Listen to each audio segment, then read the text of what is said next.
This is the Fertility Friday podcast, episode number 33.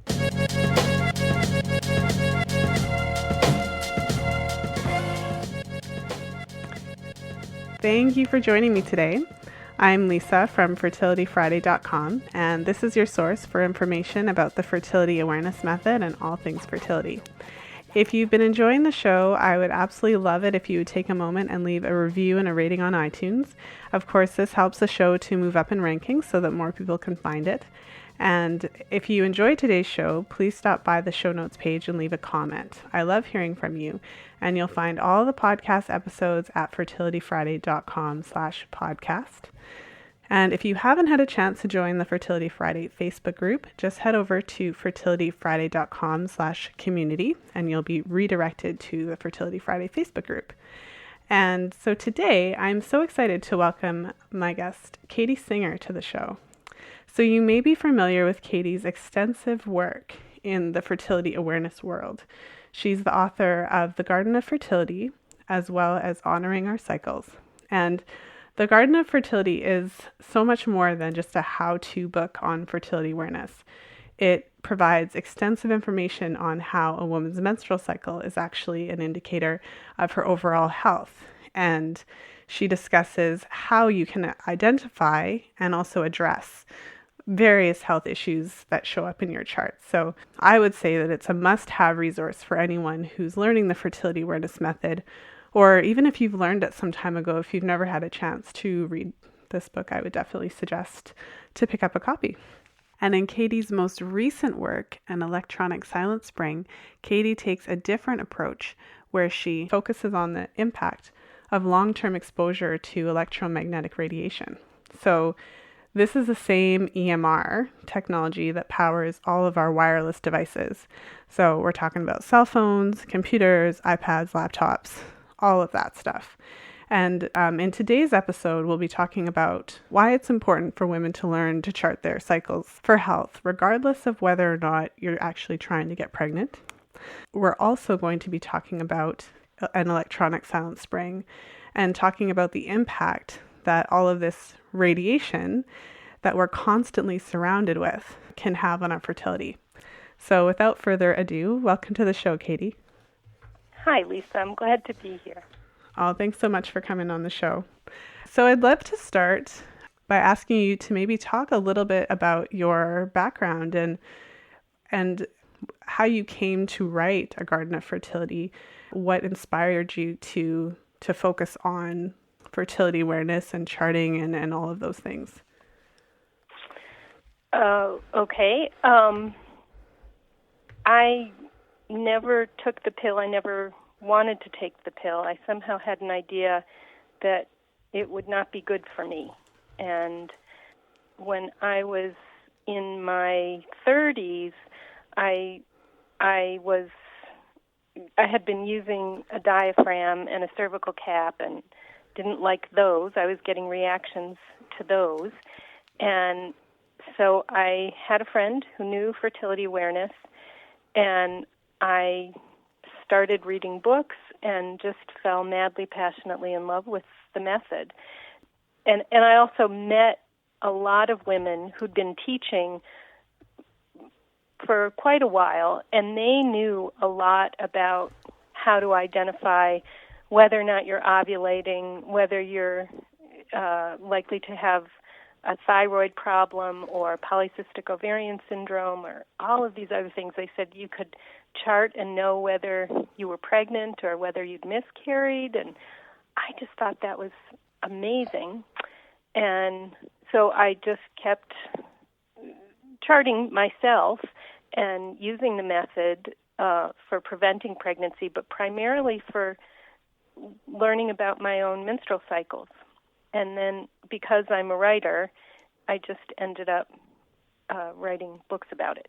Mm-hmm. It wasn't a plan or anything like that. I was just basically in love with the method. Mm-hmm. Well, and as I had mentioned before, one of the things that I love about Garden of Fertility is that it's so in-depth and thorough. So not only do you provide a comprehensive understanding of how to chart your cycles, but you spend a great deal of time, I would say probably at least half of the book discussing all of the implications, I guess you could say, of fertility awareness charting. So not only can you use it as a method of birth control, but you really focus on how you can actually use it as an indicator and marker of your health. And so that's one of the things I really love about your book. Well, what happened when I started teaching, women would come to me with excellent questions, and I had no idea what the answer was. But I had access to people, physicians and midwives, and people who'd been teaching the method for a while, people who'd been charting for in some cases, decades. And I would ask them these questions that my students had asked me. And that's really how the book evolved. One of the things I like about the book, I was also really influenced, of course, by Our Bodies, Ourselves, which I had my first copy, I think I was 19 when I got that book, and I'm now 55. And when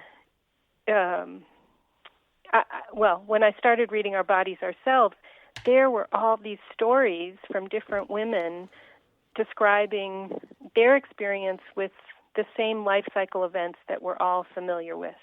Everything from, first menstruation to cramps to being terrified that you're pregnant when you're not wanting to be pregnant, to, your first experience of pregnancy and how that changes people, and first relationships, all of those things. And just to read different women's experiences of these similar events and to find myself in so many stories was really nourishing for me.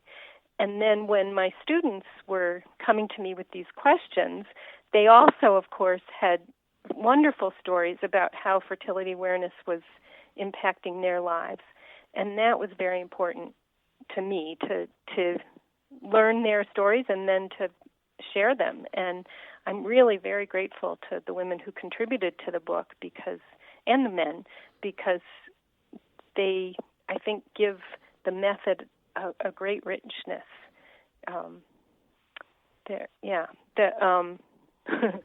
often tell the story publicly, and I've got it in the book, but when we first started using the method, my partner realized that he'd been waking up every morning since he was a teenager. He had two questions on his brain. Basically, when was the last time I had intercourse? And, do I feel like masturbating this morning? And I was, of course, like, unbelievable, that a person would wake up with those kind of questions. And then when we started using the method, he had another question on his brain. It was, is Katie fertile this morning? Because he would have different opportunities depending on where I was in my chart, in my cycle. And I thought that was fabulous. And I started publishing that exchange between us. And then he told me that he was still asking those first two questions. And I said, that's okay, that's fair, we've just as though we've got masculine and feminine concerns going on. And then I started sharing that in my classes, with his permission, of course, and all of the men would change color when they heard the story because they all identified with it, and all of the women would look at the men like, you're kidding. That's what you do when you wake up? You think about questions like that? Unbelievable. But they do. And it was really helpful to hear that story, and so I'm still very grateful to him that conversation between us, which, at first we thought we were the only ones with that kind of conversation. And, of course, anyone who's shared a bed with a man knows that's how they wake up in the morning. It's not unusual. And so it's just really nourishing to hear that story and to find ourselves in a story like that, and to encourage the conversation that I think charting really brings about. Well, in the same vein, because as you were telling that story, it occurred to me that had you not gone down the road of charting your cycles, you may never have had that conversation with your partner. So maybe you could speak to, I guess, what I think a lot of women, when they first learn this method, are a little bit nervous about having this type of conversation with their partner. I recently received an email from this woman who had learned about the fertility awareness method, and her partner was quite resistant to it, having a really hard time believing that there's actually a period of time in a woman's cycle that she can't get pregnant. And so maybe you could speak to, I guess, the implications of using fertility awareness and how it can actually enhance the communication and your relationship, and potentially even your sexual relationship. Yeah, you've asked several questions that I'm interested in. So when we got the pill, which showed up in 1960, I'm going to call that masculine fertility rhythm. That's what then everybody was available for masculine fertility rhythm, which is basically available for sex 24/7 without the consequence of pregnancy. Mm-hmm. Women are different because we're only available for sex without the consequence of pregnancy for, maybe a third to half of the cycle. It depends, of course, on how long your cycles are and all that stuff. But it's not a 24/7 situation unless you're taking the pill. And then women are available for sex 24/7 without the consequence of pregnancy. And that changes everything, because then, it's kind of like being able to eat bonbons 24/7. If you did that, or if you ate caviar 24/7 or something like that, you would lose appreciation of bonbons or caviar. You would just get really disoriented, and you might, your expectations of what's a pleasure and, what's a limitation, it would be totally skewed. And if we go back thousands of years, I'm Jewish, and in Jewish law, it's actually similar in Muslim law, and many other traditions have similar practices, but I can talk best about Jewish law. The word for menstruation in Hebrew is nidah, and it means, wait, am I right on that? I'm not 100% sure in this moment. I'm having a little not sure. But the word for menstruation in Hebrew means solitude. And a lot of people have heard that a man, including a husband, cannot touch a woman while she's bleeding. And people have interpreted that to mean that the woman is unclean, but that's not true. She's in a special period where she is guaranteed solitude. And I actually find that incredibly beautiful. And it's a cyclical thing. So women are guaranteed solitude while they are menstruating and for some days after they stop bleeding. And then the couple returns, they come back together. And so you get this courtship thing going even in a long relationship. So you don't have the expectation of sex or touching even in a long-term relationship. And the woman gets a guaranteed time of solitude every cycle.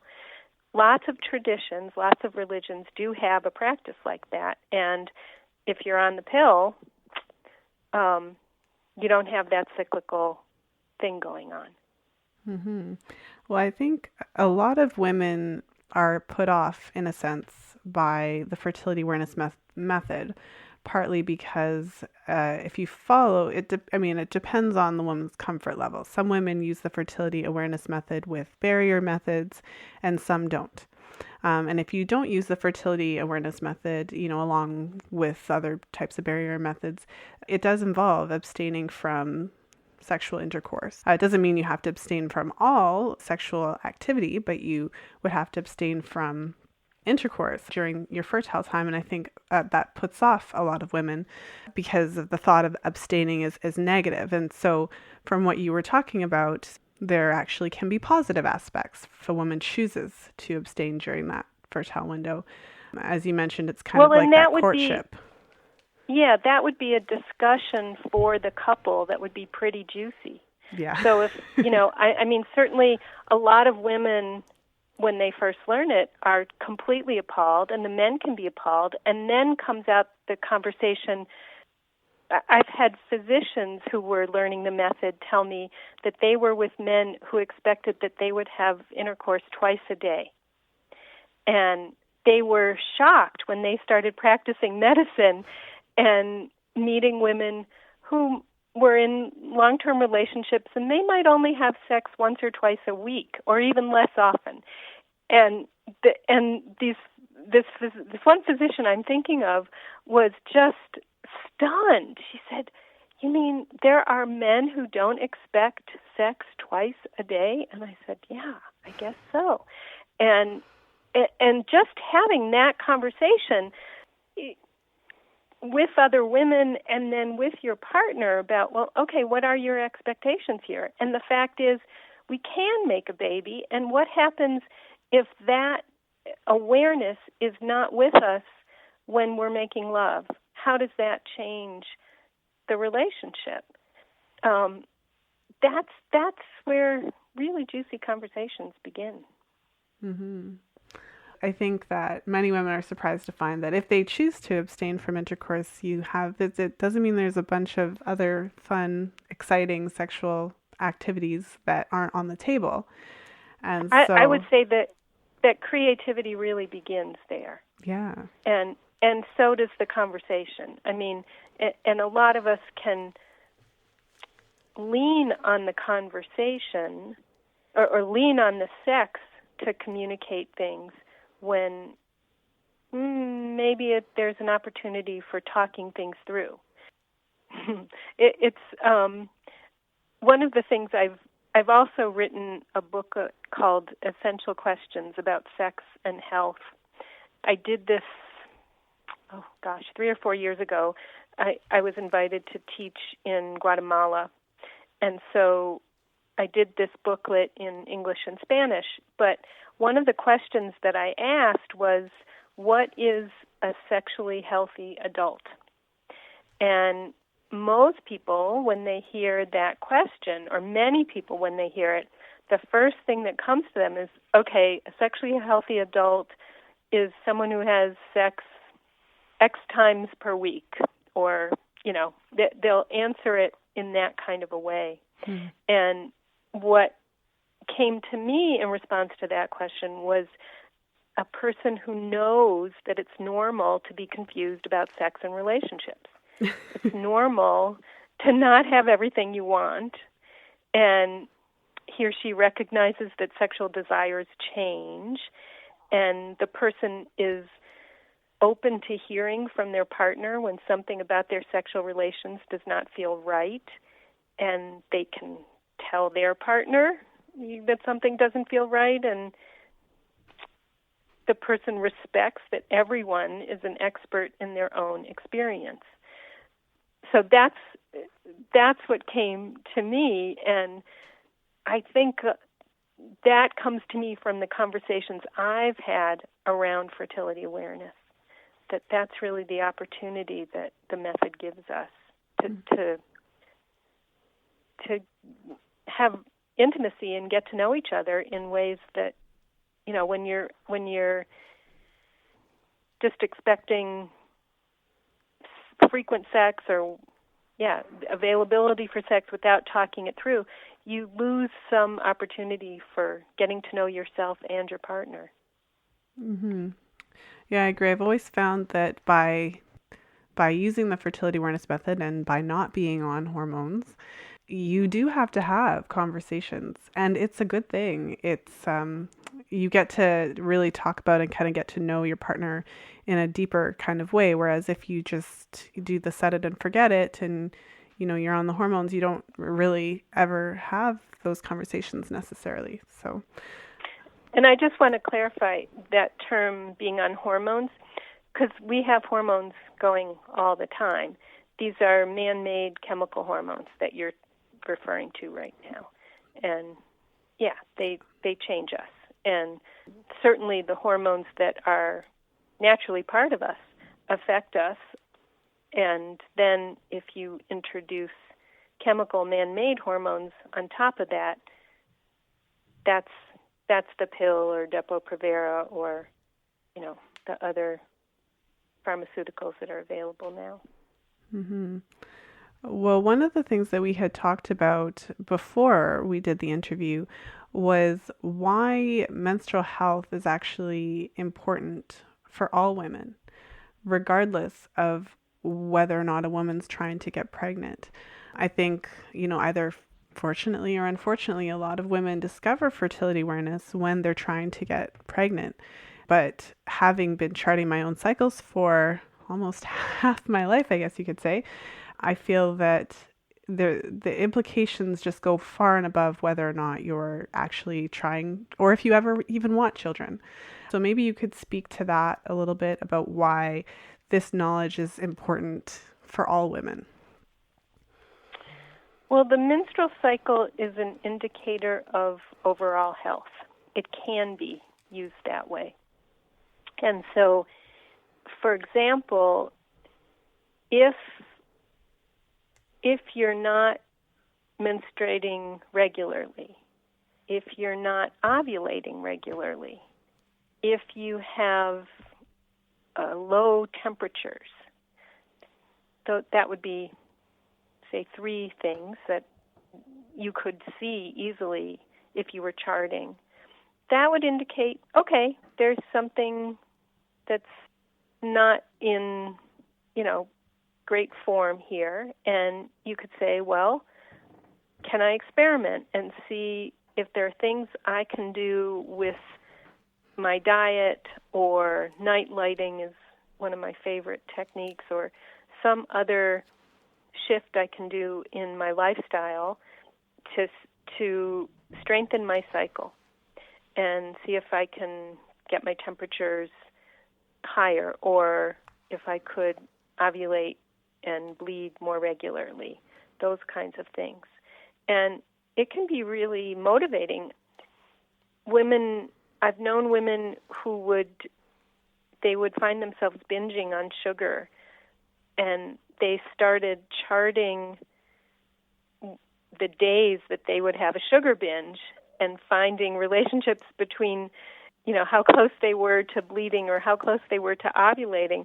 And then if they knew, oh, that's what's going on, they could somehow it was easier for them not to binge just because they were keeping track of it and they knew to expect it. So they could say, okay, I really need to make sure I've got nutritious snacks, like it could be cheese or something, instead of sugar binges. It could be making sure that they were well hydrated.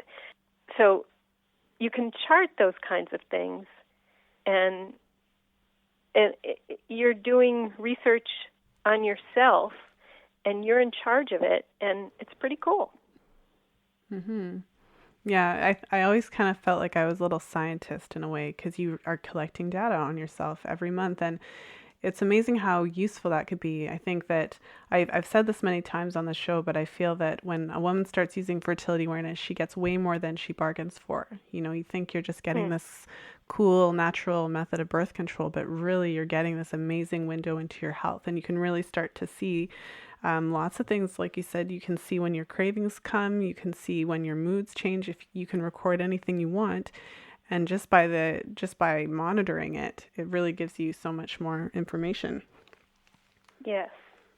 One of the questions I wanted to ask you, because, there's a lot of women out there who don't want children, ever. And there's obviously this idea that menstruation is useless.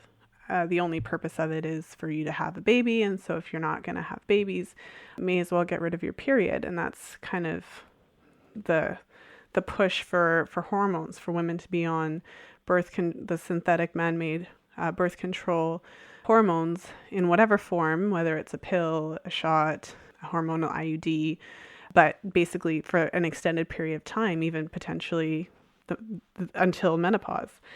And so the question I'm getting at is for women who, because I think the fertility awareness method is an excellent option for a woman who never wants children, as well as for women who do want children at some point. And I guess, what would you say to a listener who just always thought, well, I'll just be on the pill because I never really wanted children? Well, I come from wanting health. It's pretty simple. I'm an advocate for menstrual cycle health and for my own health, and I really like living on a planet with other healthy people. And when a woman takes the pill, her risk of things like breast cancer increases significantly, especially if she starts taking the pill when she's young and before she's had a pregnancy to term.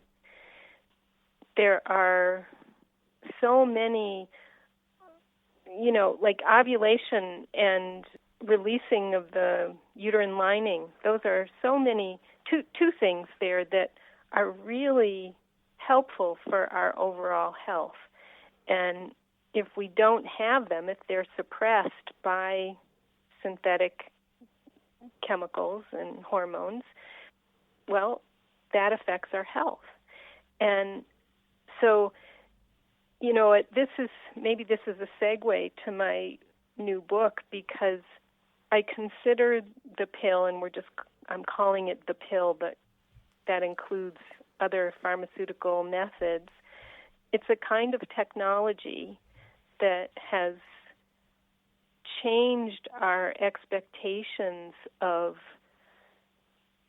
what health is and what we need and what we desire and so many things. And I'm just much more comfortable living with the limits that my body presents. So if I'm not healthy, like I had really severe, intense cramps for many of my childbearing years, and I never tried to get pregnant, but I had these intense cramps, and they really required that I have a day or two alone every month. And I learned to not fight that. And somehow I kept my jobs and all that stuff. I needed to learn how to take care of myself and how to keep quiet and how to retreat from the world. And the menstrual cycle gave me that. That's not going to be right for everybody. And I can only say, what my experience was. But I'll just say, I think when technology comes into our lives and we don't even ask, okay, how is this changing me? Is this is this a way I like being changed, or is there another way? If we don't ask those questions, then we're really missing out on something. I'm not saying that the questions will have easy answers, or it can be very painful and confusing and disorienting, all of those things. But for me, it was worth it to go that route. Mm-hmm. Well, there's a couple of questions I wanted to ask about fertility awareness before we kind of shift our focus a little bit. But you talked about how ovulation is important just for overall health as well. And maybe if you wanted to delve into that a little bit more, because I think that when we talk about menstruation, it's all, the period is what we can see. And so that's where the focus is. And I think that somewhere in there, everyone forgot that periods are a result of ovulation, and really ovulation is the event. And maybe you could talk a little bit about why regular ovulation is important for health. And that's interesting too, what you've just said, that, okay, you've named, let's say, two events, one ovulation and the other being the menstrual period. I don't look so much at the events. I look at the cycle. Mm-hmm. And that's it's kind of like saying, oh, spring is the event. Mm-hmm. Or the harvest, or fall when we've got harvesting going on. Those are the two events, when you plant and when you harvest. That's it. And if we look at things in a fuller way, where we're looking at the cycle, then again, we're going to have a lot more possible for looking at the overall health of our situation, of our environment. So if a woman is not ovulating or not ovulating regularly, one thing she's at risk of would be polycystic ovarian syndrome. And it could be that she's got cysts forming in her ovaries, and nobody wants that. I have read that as much as a third of women of childbearing age have polycystic ovarian syndrome. And certainly if you're wanting to conceive, that's a problem, but it can also affect your overall health if you're not trying to conceive. And if you notice that you're not ovulating or ovulating regularly, and some people can be bleeding but not ovulating. And also I've met a lot of women who only bled, say, a few times a year, but because they weren't charting, they weren't really paying attention and they weren't really concerned about it. Once you start charting, you may become concerned. And then there are things you can do. I would say, what are you eating? That would be a really good first question. So if you're eating things that aren't right for you, and if you're noticing that you're not ovulating, usually women know if they're not eating what's right for them. And if they see that they're not ovulating, that can be motivation to get eating better and to keep charting and to see what they can do, in fact, to ovulate. And, it could be something like reducing the sugar that you take in, increasing healthy fats, eating less bready things, and drinking more water. I'm a great believer in hydration. Eating more green leafy things. Everybody's going to have their own way to eating what's right. Eggs can be wonderful for some women and not great for others, but you get to experiment and find what's right for you. Mm-hmm. Well, and one of the things that you briefly mentioned, and it was actually one of the chapters that I was really interested in the Garden of Fertility, is about night lighting and sleeping in complete darkness, and how you can actually kind of work towards changing your cycle actually based on, sleeping in darkness some nights and, putting on a light other nights. So maybe you could talk about that a little bit. Sure. In the kind of like to tell the story of they were men who kind of came up with this technique. They were men involved in creating the pill, and their wives had very unhealthy menstrual cycles. And so they developed this technique where, without telling their wives, they had them sleep in total darkness days 1 through 13 of the cycle. And then days 13, 14, and 15, they would sleep with a light bulb on. And then they went back to total darkness. basically this is similar to having no night light and then having exposure to the full moon's light during the middle of the cycle. And these women return to healthy menstrual cycling after, I don't know, it wasn't very many months of this night lighting technique.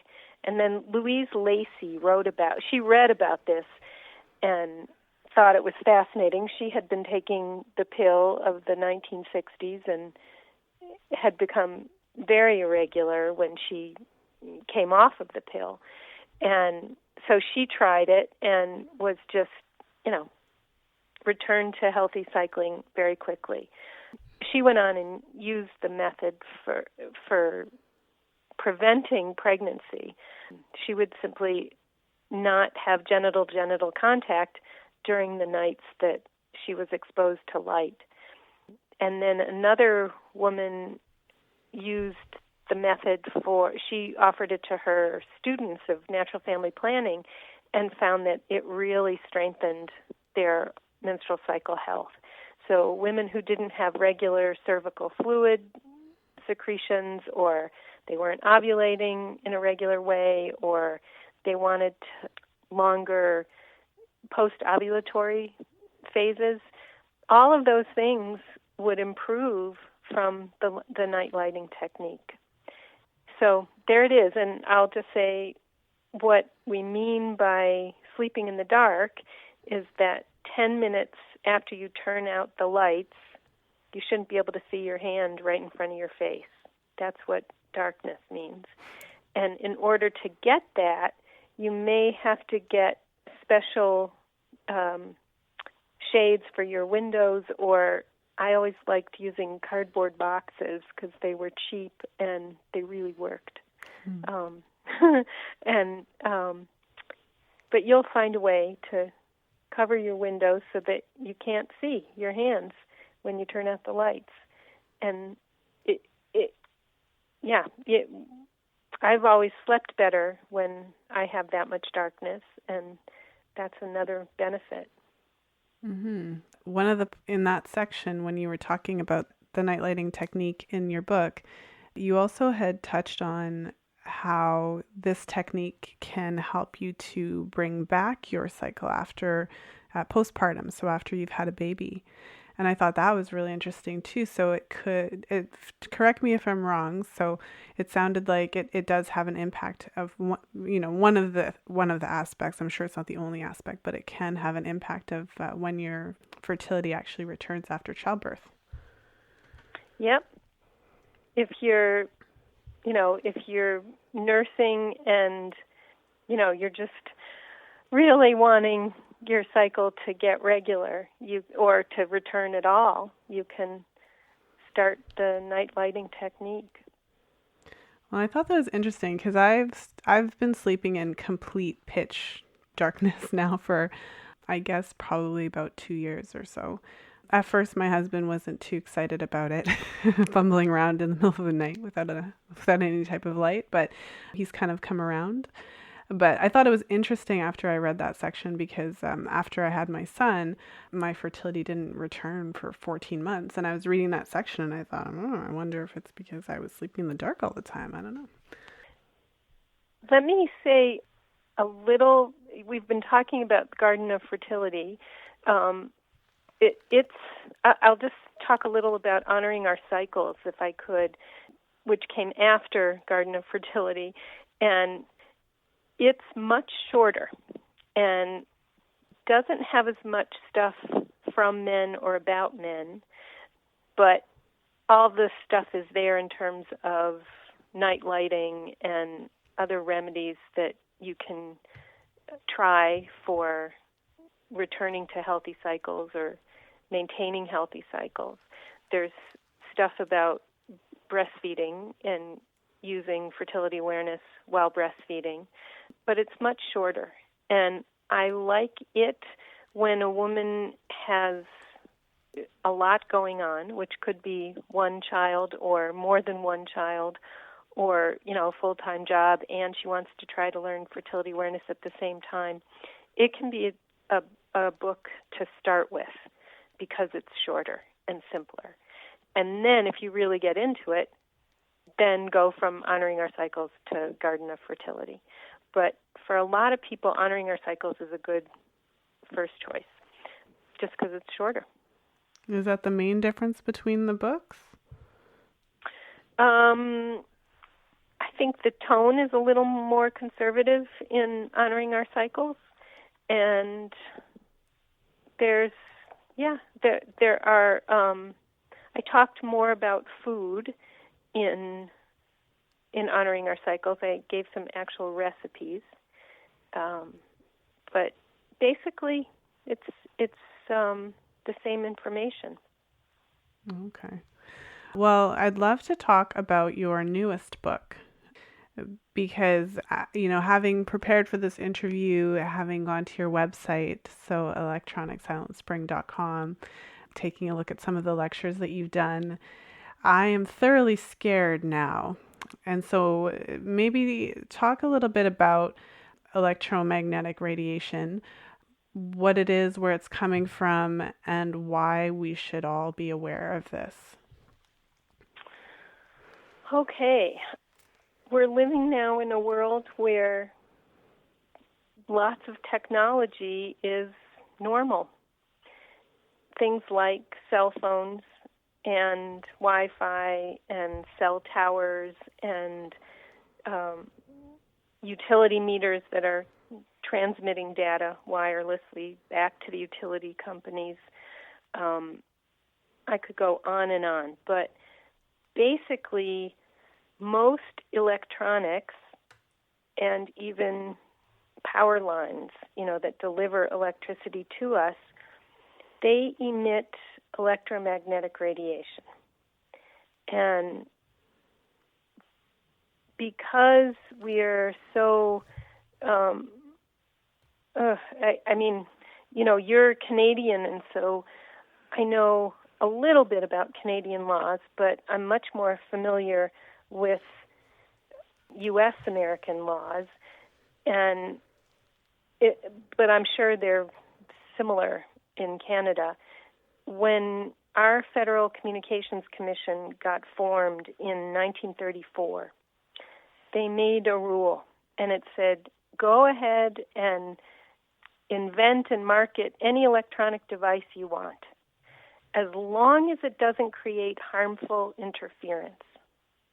And harmful interference was defined as anything that interferes with existing radio or TV broadcasts. Now that definition includes cellular or internet services. So you can have any kind of electronic device you want as long as it doesn't interfere with radio or TV broadcasts or cellular or internet services. This definition does not include harm to our health or harm to our environment.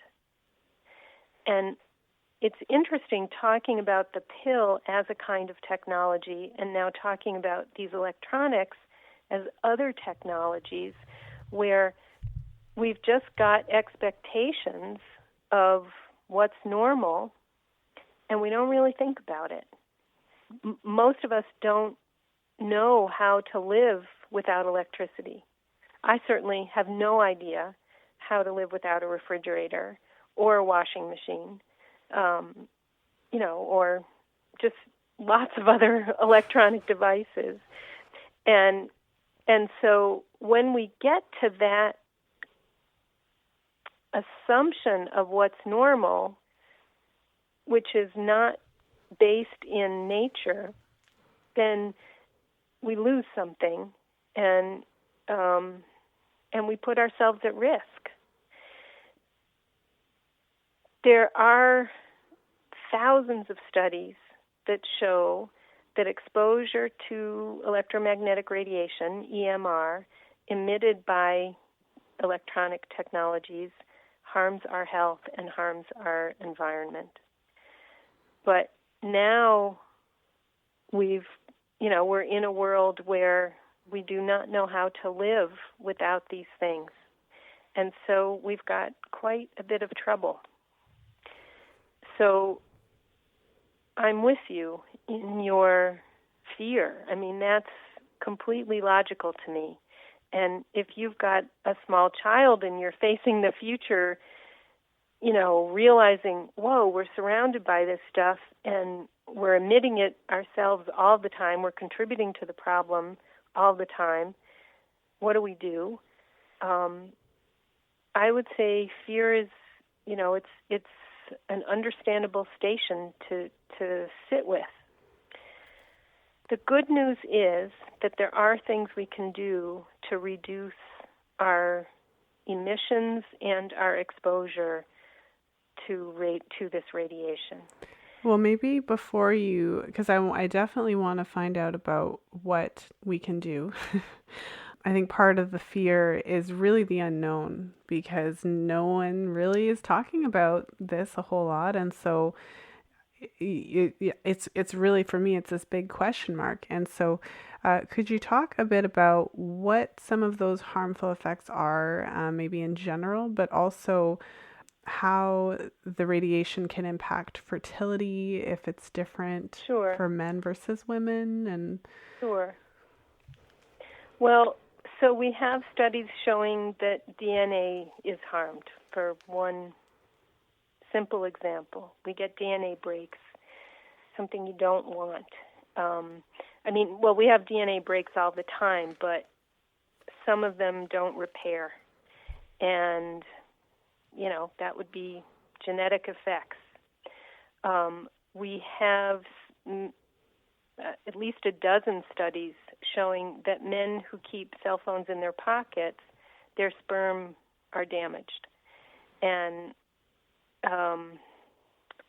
women who keep cell phones in their bras we're now seeing signs of breast cancer. So these are some very simple things.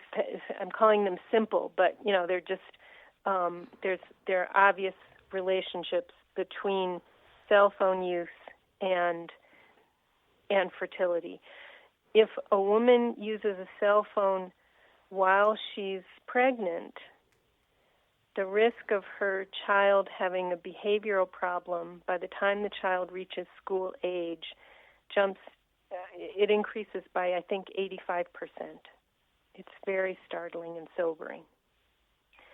So, and on my website, you can, electronicsilencespring.com, I have a video put out by EH Trust, environmentalhealthtrust.org.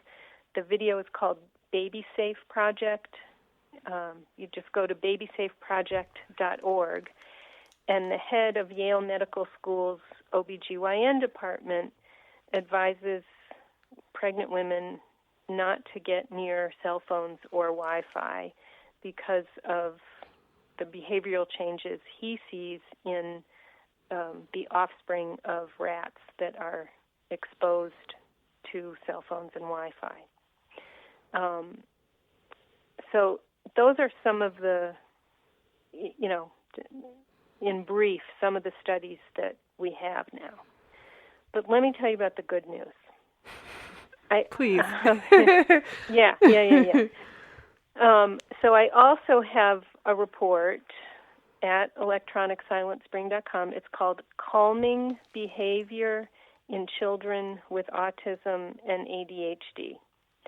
And in the United States, in 2012, 1 in 54 boys had autism. 2 years later, in 2014, 1 in 42 boys had autism. This is an extremely alarming increase, and it's just a lot of children with autism. The numbers with girls are also increasing rapidly. Girls don't have autism quite as frequently as boys, but their numbers are also increasing. Anyway, in the report, I talk about the work of a pediatrician in the Bay Area, and she came up with this protocol. and you don't need autism in the family to try this protocol. Turn your Wi-Fi off at night for at least 12 hours until you get internet access with an Ethernet cable. So you can, starting tonight, you can turn the Wi-Fi off for at least 12 hours at the router. Then don't let the child within 8 feet of a cell phone, any kind of mobile device, or a cordless phone. So a lot of people aren't sure what a cordless phone is. It's a phone in your house that has a base station, and then there's no cord to it. You can walk around the house with it, and basically you've got your own private cell tower in the house with the phone. It's operating wirelessly. There's no wire. So I'm talking right now on a corded phone with a wire. And yeah, I like the wired phones, not wireless, not cordless, because when they're cordless, that's when you get microwave radiation. That's how they work. So in the protocol, turn the Wi-Fi off at night for at least 12 hours, and then don't get near a cordless phone or a cell phone. And let's just stick with those two parts of the protocol.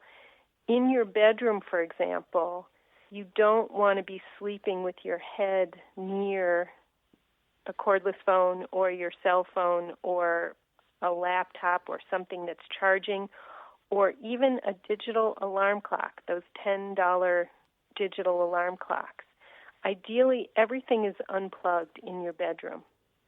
And this relates to the night lighting technique that we were just talking about with fertility awareness, because I realized when I was writing about night lighting that a lot of people fall asleep with their television on. And of course, that's exposing them to the light of the television, but also they're getting exposed to the electronic emissions from the TV. And so you want everything ideally unplugged, not just turned off, but unplugged, certainly in your bedroom. If your head is on the other side of a wall, say from the refrigerator, move your bed. You really want as clean an environment as possible in your bedroom and in your child's bedroom, and just unplug things as much as you can, starting with the Wi-Fi. Another really important thing is to get rid of the fluorescent lights. Go back to incandescents or to LEDs are slightly better. They're certainly better than the fluorescent lights. Okay, I'm getting off track. I'm giving you too many solutions, but let me tell you some good stories from this pediatrician that I report on in this paper, Calming Behavior in Children with Autism. She had a family on a military base, and they had a 10-year-old boy who had never spoken, and he screamed every night from 10 p.m. until 3 a.m. This family was really desperate, and the doctor thought there's no way that they're going to, that it's going to be better by using the protocol, because she figured the background levels at this military base were so high. But all they did was unplug their Wi-Fi. And in 3 days, this boy spoke a complete sentence. And then the doctor put the boy on therapeutic-grade fish oil, and they kept eliminating or decreasing as many of their electronics as they could. And within 3 weeks, he slept through the night. He didn't scream. And so there it is. That's really fast action. There's another report of a family, a very prominent Silicon Valley family. This couple had 2 boys, and both of them were essentially diagnosed with autism as toddlers. The older boy was kicked out of preschool.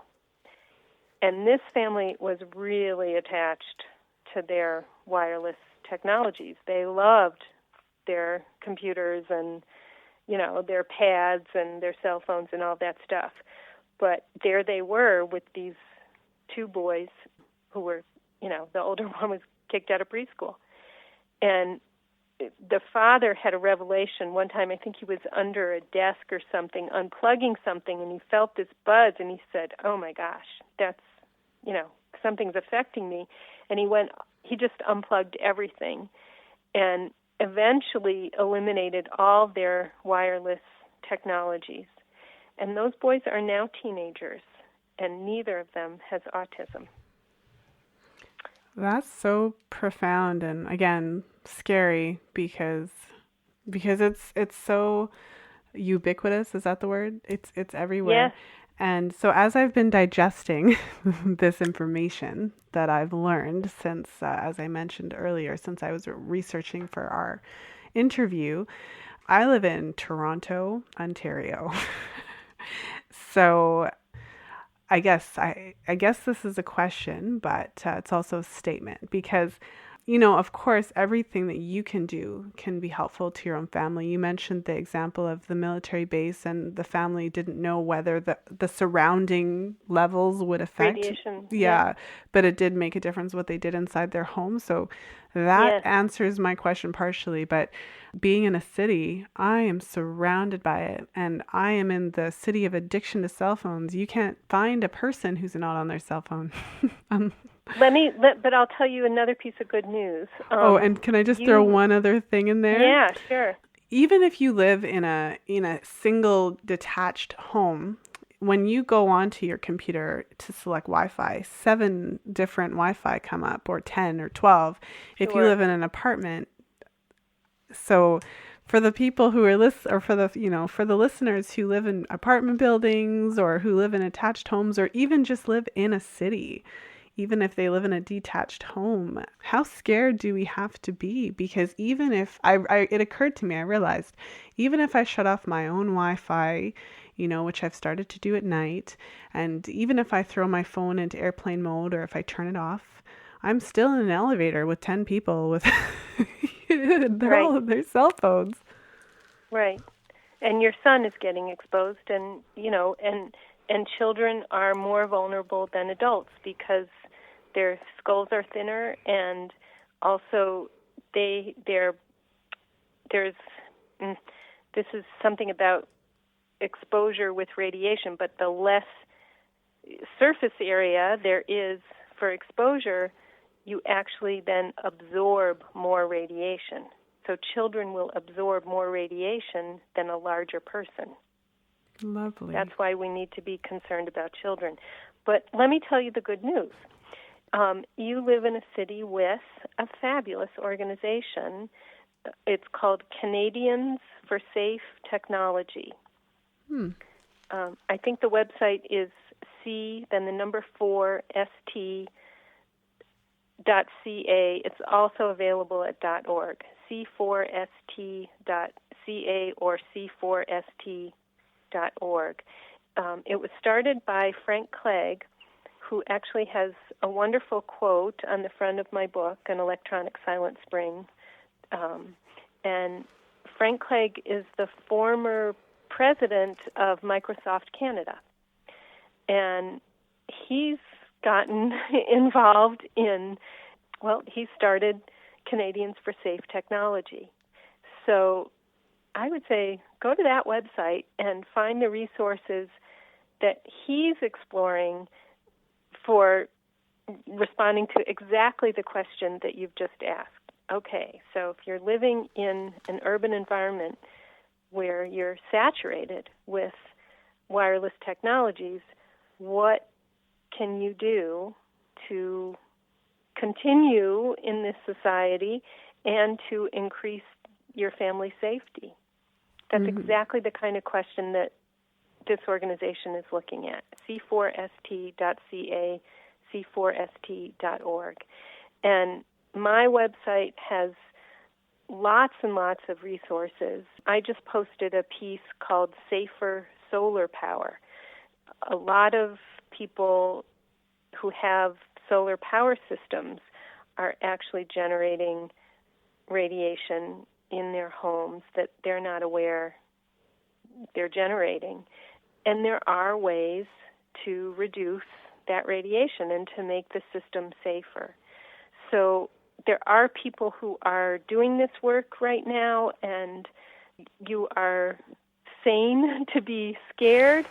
And I would say, okay, just keep breathing and keep doing the research, and you can do, just the little bit that you're doing, like eliminating the Wi-Fi at night. That's a wonderful step. And if you find out, wow, I can do that, and I can survive without Wi-Fi for the night, that's pretty fantastic, especially if you have a spouse who agrees to it. I'm not saying that lightly. Mm-hmm. And you'll just see where it takes you. Mm-hmm. I think that, because I'm the type of person where I learn something new and, my brain attacks it and, thinks about all the possibilities, negative or positive. And I think the big thing is that I came to the realization, you have to do what you can do, because there's no way that living where I do, there's no way that I'm going to be in a place where there's no radiation. It's just that it just isn't possible, because even without the wireless technologies, there's power lines everywhere. So you don't want to go down the crazy path where because really you're recognizing reality. Yeah, it's not exactly. like and I can't go and live in the bush somewhere. I mean, I could, but I don't know how long I'd survive out there, because like you said, I don't know how to live without a refrigerator. and I'll tell you, I mean, I've been in this work a long time, and I'm in touch with people around the world, and I really don't know any place, including very remote rural areas, that doesn't have a lot of electromagnetic radiation going on from all kinds of technologies. So, okay, you're recognizing reality. You're not going to escape it entirely, but you can decrease your exposure somewhat. And there are organizations that are saying, okay, we're in an urban environment, or we're just, let's just take our home or whatever. What can we do? And you can read up about it. And I'll say, I think, my book is a good starting place, Electronic Silent Spring, and also the website has lots of videos. I can also recommend a video by Erica Mallory Blythe. She's a British MD, and there's a video called Children, Radiation, and Health. It's a talk she gave about a year ago in UK. It's in the intro packet on children on my website, electronicsilentspring.com. That's Dr. Erica Mallory Blythe's video about children, radiation, and health. So there's a lot of stuff there, and I'll vote again for Canadians for Safe Technology. There's another new site, Parents for Safe Technology, that's started in the United States. And there are lots of organizations doing the research that is helping all of us to say, who are realistically saying, okay, we're not going to get rid of everything, but what can we do to decrease our exposure and increase our chances of better health? Mm-hmm. Well, I will, for all the listeners who are listening on the go, what all you need to do is head back to the website. So the link for this episode is going to be fertilityfriday.com/33, the number 33. And there you'll find the links, all the links that we've spoken about, because there's quite a few. I think that many of the listeners are in that stage where maybe they're thinking about pregnancy, maybe they have children already, maybe they are pregnant, maybe they're trying to get pregnant.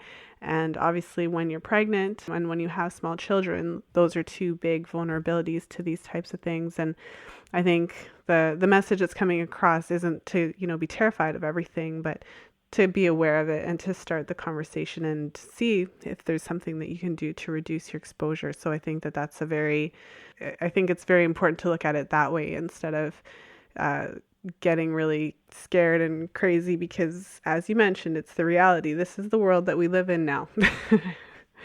And I really like what you're saying. And I'll say, when I get to the place, and I do get to that place of feeling utterly terrified and paralyzed, I just, it's an opportunity to be really gentle with myself and just say, it's like what you would do if your child was terrified. And okay, so, there's something scary here, and that's real. And just give space for it. Just let yourself feel it. And I think talking with other people is very healthy. And then saying, okay, what is possible? What can I do? It's just like you said. And, we're all just going to be doing the best we can. Mm-hmm. There's one other thing that struck me. I just wanted to mention it as I was, reading through this research. I think one of the things that struck me was that you had mentioned, so in one of the articles I've read or one of the talks that I listened to, I can't remember exactly which one, that certain countries where they're having conversations about Wi-Fi in schools, some are going so far as to take the Wi-Fi out of elementary schools altogether as a precautionary measure. And I think that things like that really strike me because Canada and the United States, which I don't love to lump together, but they're beside each other, don't necessarily take the precautionary measure. It's kind of like, let's assume it's all good until we really have a problem, and then we'll look at it. That seems to be how our countries, maybe more so the U.S. I'm Canadian, so I shouldn't throw the U.S. under the bus, but it just seems like we have a different approach. Yes, we have this approach. We had it with the pill. It's like we like what the technology can do. We like what the technology can do, and then it can also make a lot of corporations a lot of money. And so, oh my goodness, I remember this must have been 7 or 8 years ago. There was some new version of the pill. I think you only got a bleed 3 or 4 times a year if you took this pill. And when it got FDA approval, that's our Food and Drug Administration, which has to approve a pharmaceutical before it can market it. So when this new version of the pill got approval that, okay, it can go on sale, they had a big meeting. And do you know who attended this meeting? Stock market analysts. It was all about how this was going to be a great big seller. It was nothing about women's health. It was nothing about precautions around this version of the pill. It was only about how it was going to affect the economy, and how it was, what kind of a stock value it would have. And the same would be true with our electronic technologies. So we're looking, most of us, or the way our society runs right now is what's good for the economy. We're not looking at what's good for our health. And we're all living with that reality. So when we do take care of our health and come in, it's an internal thing to look at that. That's an enormous challenge. And I think we really do need to be in conversation with our partners, with our friends, with each other as we talk about this, because there's no money involved. But I would say I need it for my survival. I need to be in conversation about this stuff. And that's what really can carry us to the next day. Well, I'm going to say thank you, Lisa. Well, you're welcome. I wanted to to just say that I'm grateful for the work that you do. The common thread is health, maintaining that optimal health and being aware of the things that can impact our health. And I think that this is an important conversation. And again, one that is not so common or popular, because we all love our cell phones and our iPads and our laptops. I can't say that I don't love mine. So it's just the reality of our life. And so you can find Katie Singer. She has 3 websites actually. So one is gardenoffertility.com, one is electronicsilentspring.com, and the third is katiesinger.com. So Katie, what would you say is one of the biggest myths about fertility that if you could wave a magic wand and erase it, that you would get rid of altogether? Mm-hmm. I don't know that there's anything I would erase as much as encouraging a return to an orientation by cycles. And there's so much, again, because of technology, like we can have our houses at 71 degrees, every day of the year now without too much effort. And so we don't, seasons are kind of different. I mean, we can have strawberries all seasons of the years, apple all seasons. Yeah, that's kind of confusing that we have so much available to us in all seasons 24/7. And I guess my wish would be for a return to an appreciation of seasonal changes, cyclical changes, that there are cycles of fertility and cycles of infertility, and that's healthy. We all have limitations, like, if I eat sugar, I get sick. That's a limitation that I have to learn to live with. And if I push that, which I can, then I have consequences. So if I can appreciate limitations, if I can appreciate cyclical changes and respect them, I actually end up with a much healthier life. So I guess that's how I would say it. I love that. Well, I just want to thank you so much for being here today. It was an absolute pleasure to have the opportunity to speak to you about these important topics. And I really enjoyed our conversation today. I really appreciate just your wisdom and your experience and your perspective. So thank you. Thank you for being here and sharing all of your knowledge and wisdom with the audience. Well, thank you for having me. Thank you for listening. If you enjoyed today's show, please share it with a friend and help to get the word out. You can find me on Twitter at Fertile Friday. You can also stop by the blog and leave a comment in the show notes for today's episode, which you'll find at fertilityfriday.com/33. And you can also find me on the Fertility Friday Facebook fan page, which is facebook.com/fertilityfridays with an S.